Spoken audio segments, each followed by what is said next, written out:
लोग क्या कह रहे हैं गाड़ियों के खराब होने के संदर्भ में, उनका अपना ऑब्जर्वेशन क्या है वो देख लीजिए। तब तक इधर ये भी हम देख लेते हैं कि पेट्रोल में कहीं पानी अलग हो रहा है क्या। आप जरा ये देखिए। तो कह रहे हैं ना एथनॉल में कुछ नहीं है। मेरी मोटरसाइकिल है ये स्प्लेंडर, अभी ली 23 तारीख में, 468 किलोमीटर चली है, पूरा इंजन खुलवाना पड़ेगा। सोशल मीडिया पर दावे और उस पर सरकार क्या कह रही है वो भी सुनिए। केंद्रीय पेट्रोलियम और प्राकृतिक गैस मंत्री हरदीप सिंह पुरी ने क्या कहा। क्या कहते हैं, एथेनॉल अगर इस्तेमाल करोगे तो इंजन बैठ जाएगा, डैमेज हो जाएगा, फ्यूल पंप बंद हो जाएगा। अरे भाई, एथेनॉल का काम ना हमने इन्वेंट किया, 100 साल से इस पे काम हो रहा है। जो एक हेनरी फोर्ड था, जो फोर्ड मोटर कंपनी का मालिक था, उसने उस समय गाड़ी चलाई है। भारत में अगर आ जाए तो इस पे पहली योजना बनाई थी कांग्रेस की सरकार ने।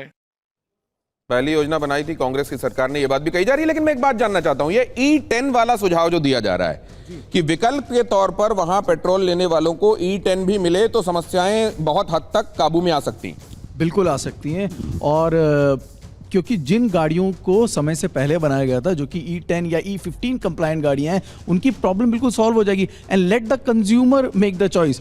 अगर car company petrol, diesel, hybrid, electric ये सारे के सारे वेरिएंट दे रही है, तो ऑयल कंपनीज पेट्रोल भी उसी तरीके से क्यों नहीं दे सकती। प्रदीप, क्या इस बारे में कुछ जल्दी होता दिखाई दे सकता है? दिनेश जी, कोई भी ऑप्शन आगे का होता है। कल को आप बोलो कि भाई पहले गाड़ियां घासलेट पे चल रही थी, अब पेट्रोल पे आ गए हो तो घासलेट का भी ऑप्शन दे दो। पहले कह दो कि भाई सीएनजी पे सब मैंडेटरी, अब सीएनजी नहीं, दिल्ली के अंदर सीएनजी मत मैंडेटरी करो, पेट्रोल और डीजल भी कर दो। ऐसे नहीं होता, पॉलिसी में हमेशा आगे का ऑप्शन दिया जाता। ये रहा इंश्योरेंस कंपनीज द्वारा दिया गया वायदा। अगर किसी भी की भी गाड़ी जो है अगर वो खराब होती है तो जो पहले लग रहा था वही लगेगा। ये फाडा का वादा है इंश्योरेंस कंपनीज। पहले लग रहा था वही लगेगा, मतलब कि अगर आपकी जो इंश्योरेंस पहले लागू था वही E20 कंप्लायंट पे लागू होगा। तो ऐसा नहीं है कि आपको अलग से कोई मेंटेनेंस के लिए पैसा खर्च करना। लेकिन मान लीजिए गाड़ी फ्यूल की वजह से प्रॉब्लम में आती है तो क्या बीमा कंपनी उसको कॉम्पनसेट करने के लिए तैयार रहेगी? दिनेश जी, वो तो पहले ही रहता है। मान लीजिए 3 साल से E15 से ऊपर चल रहे हैं, उसके पहले आपकी गाड़ी मान लीजिए किसी चीज से कारणवश खराब होती है, वही वो कारण रहेगा। ऐसा कुछ नया इन्वेंशन नहीं है। गाड़ी खराब नहीं, लेकिन मान लीजिए उस गाड़ी का मैनुअल कहता है कि आप ये डलवाइए। अब वहां पे जाकर जो वो देखता है उसके पास ऑप्शन नहीं है, तो वो E20 डलवा कर आता है, गाड़ी खराब हो जाती है। ऐसे में क्या होगा? पिछले 1 साल से चल रहा हर पेट्रोल E20 है, तो अगर पेट्रोल की वजह से मतलब वो गाड़ी बदल दे। गाड़ी क्यों बदले, वो जाएगा करके। भाई अगर आप चीनी डालोगे तो टोयोटा कंपनी को किसी व्यक्ति ने चीनी डाली अपनी गाड़ी के अंदर, बोला कि भाई ये देखो मेरा पेट्रोल की वजह से खराब हो रहा है, उसने अपनी गाड़ी भेजी। नहीं, ये बदमाशियां अपनी जगह। मैं जनरल पब्लिक की बात कर रहा हूं। जनरल अपनी पब्लिक रखेगा और कंपनी नहीं करेगी तो सरकार के पास। ये बेजान साहब, क्या ये प्रोविजंस पहले से हैं, बस उसको इस्तेमाल नहीं किया जा रहा है? नहीं, किस चीज को नहीं, उन्होंने कहा कि ये तो बीमा कंपनियां इसको दे ही रही हैं। बीमा कंपनियों में सब व्यवस्थाएं, प्रोविजंस हैं, प्रावधान है। हम भी तो वही चीज बोले आपको। हम बोले कि जब इंक्लूडेड नहीं है, it is included. You see, it is already there. वो तो है, तो यदि आपको नहीं तो ये है तो लोगों को मिल भी रहा है क्या? मिलना चाहिए। आपके पास शिकायतें क्यों आ रही हैं फिर? नहीं, शिकायत इसलिए आ रही है कि अभी तक लोग नहीं गए हैं। ऐसा कुछ नहीं हुआ है कि जहां पर रिजेक्ट हो गया है, तो वो जो भी रिजेक्ट होगा उस पर ना हम लोग अध्ययन करेंगे कि रिजेक्ट क्यों हुआ। तो अभी तक लोगों ने ये जाकर आजमाया ही नहीं है कि इस पर क्या। तहसीन, देखिए, मैं फिर से 2 चीज़ कह रहा हूँ कि अगर आप, हमारी क्या मांग है, E0 कम दामों में, इस वाला कम दामों में, 165 से 170 रुपये में नहीं। जो गाड़ी E10 कंप्लायंट है उनके लिए E10 पेट्रोल। E20 के हम खिलाफ नहीं है। E20 पॉलिसी के सारे दस्तावेज सार्वजनिक। जो गाड़ी खराब हुई E10 की वजह से, जो 80% गाड़ियां हैं 2023 के पहले, उनमें से जो है उनके लिए कोई सोल्यूशन। और लास्टली, ये जो बेटा बढ़ाओ योजना चल रही है, जो कॉन्फ्लिक्ट ऑफ इंटरेस्ट है, भ्रष्टाचार नहीं करा सारे नेताओं के, उसका एक सोल्यूशन हो। कॉन्फ्लिक्ट ऑफ इंटरेस्ट, अगर गडकरी साहब कह रहे मेरे बच्चों का 100 करोड़ का टर्नओवर है और वो एथेनॉल की पॉलिसी हरदीप पुरी जी के साथ ड्राइव 0.07% 100 करोड़ का है, गडकरी सर प्लीज मुझ पे डेफेमेशन का केस कर दे।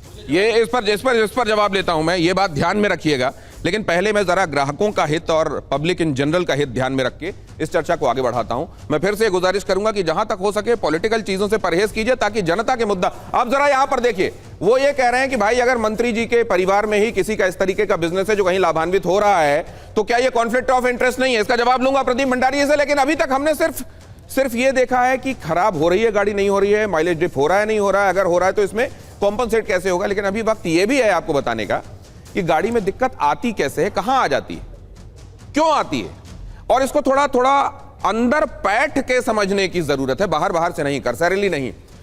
तस्वीरों के जरिए हम कुछ एक चीजें आपके सामने रखेंगे, लेकिन उससे पहले मैं आग्रह करूंगा कि सैम, आप नंद कुमार साहब यहां आ जाइए, हमारे TV9 के ऑटो एडिटर हैं वो, और टूटू धवन साहब आपको थोड़ी जहमत दूंगा कि आप कृपया इधर आ जाइए। जब हम ये गाड़ियों के संदर्भ में देखते हैं कि गाड़ियां काम कैसे करती हैं, मोटे तौर पर मैकेनिज्म क्या होता है और कहां पर समस्याएं आ सकती हैं, इसको समझने की कोशिश करते हैं। और पहली तस्वीर मैं आपके सामने रखता हूं, जहां पर आप ये देख रहे हैं कि ये पेट्रोल टैंक है, और पेट्रोल टैंक से इस तरीके से ये पेट्रोल जाता है इंजन तक। यहां इंजन दिखाई दे रहा है, ये फ्यूल टैंक दिखाई दे रहा है, ये फ्यूल लाइन दिखाई दे रही है, यहां कोई कंफ्यूजन तो नहीं होना चाहिए। अब मैं ये माइक दे रहा हूं आप लोगों को, सैम आप इसको हैंडल कीजिए थोड़ी देर तक प्लीज, और जहां आपसे बोलूंगा आप, नहीं तो टूटू सर की राय लीजिएगा। अब यहां पर ये साथ में जो दिखाई दे रहा है, ये कौन सा कंपोनेंट है, ये क्या कर रहा है, जरा ये भी बताइए बहुत जल्दी से। ये फ्यूल टैंक है, उसके अंदर पंप लगा हुआ है जो इंजन को प्रेशर देगा।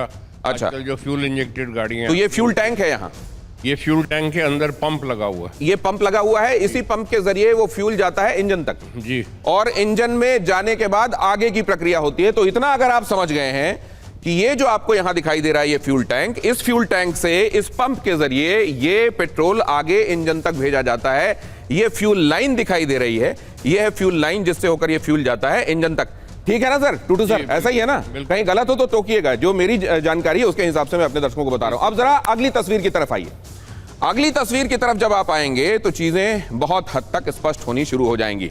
अगली तस्वीर आपको यह बताती है कि कैसे इंजेक्टर्स के जरिए वो कंबस्टन चैम्बर तक पहुंचता है। अब ये थोड़ा टेक्निकल भी है, अब जरा दावा क्या है वो देख लीजिए पहले। ये फ्यूल टैंक है, इसमें एथेनॉल ब्लेंडेड E20 वाला पेट्रोल जब डाला गया तो कहा यह जा रहा है कि तेल अलग हो जाता है और पानी अलग हो जाता है। ये दावा है। अगर गाड़ी कुछ दिन तक चली नहीं तो फ्यूल टैंक में नीचे पानी जमा हो रहा है, ऐसा दावा किया जा रहा है। ये दावा है लोगों की तरफ से। ये पानी आ जाता है नीचे, ये तेल आ जाता है ऊपर। कुछ लोगों का ये भी कहना है कि असल में जो अशुद्धियां होती हैं, इंप्योरिटीज होती हैं, वो बीच की लेयर में यहां कहीं आ जाती हैं। टूटू सर, ये क्या ऐसे ही दावे आपको भी सुनने को मिल रहे हैं, और इसमें हकीकत क्या है? देखिए दावे तो कुछ भी आप कर सकते हैं, as a layman you can keep thinking. बाकी असलियत ये है कि जो ऐसा दावा रियलिस्टिक है तो इसका मतलब ये हुआ कि पानी के ऊपर इंजन स्टार्ट होता है। सही बात है, क्योंकि ये तो यहां से खींचेगा ना। तो सारा पानी है, और अपनी पर्सनली हमने गाड़ियां देखी 20-20 दिन महीना खड़ी होती हैं जो, और पहले सेल्फ मारो तो स्टार्ट हो जाती है। जिसका मतलब है कि ये गलत दावा है। ये दावा गलत दावा है। टूटू धवन साहब कह रहे हैं कि ऐसा संभव नहीं है, और अभी तक अगर वहां आप देखें तो E20 वाले पेट्रोल का जो जार है उसमें भी पानी और तेल अलग होता दिखाई नहीं दे रहा है। और यहां पर यह भी बताया जा रहा है कि अगर यह दावा सच होता, जरा यहां पर दिखाइए, इस जगह दिखाइए जहां पर ये, हाँ, अगर यह दावा सच होता तो यहां से ईंधन को यह पंप जो है खींचकर भेजता है आगे फ्यूल लाइन में, और फ्यूल लाइन से जाता है वो इंजन में। तो ये पानी जाता फिर तो इंजन में, और फिर इंजन पानी पर तो चलता नहीं है, और अगर पानी पर चल रहा है तो फिर तो ये बड़ी अच्छी बात हो गई, बड़ा किफायती दौर आने वाला है फिर तो ये ऐसा है नहीं, ये टूटू साहब ने कहा।